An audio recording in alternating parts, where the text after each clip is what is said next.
আহা, আপন মা কেমনে ভুলে যায় না এত সন্তান, আপন বাবা কেমনে ভুলে যায়? কিভাবে সম্ভব এটা? কিভাবে যে বাপ জীবিত থাকতে 1 বছরের মধ্যে এই বাপের ফুত, এই নাফরমান 1 বছরে একদিনও ফজরের নামাজ পড়লো না, অথচ বাপ জীবিত, মা জীবিত। কিভাবে সম্ভব? কারণ একটাই, তোর বাপও তোকে মনে করে এটা আমার সংসারের আবর্জনা, মাও মনে করে এটা আমার সংসারের আবর্জনা। নাপাক, এটা ময়লা, এটা দুর্গন্ধ।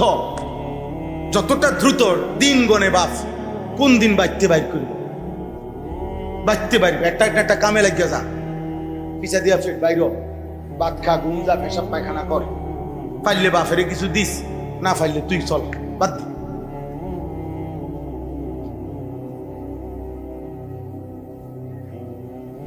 আফসোস।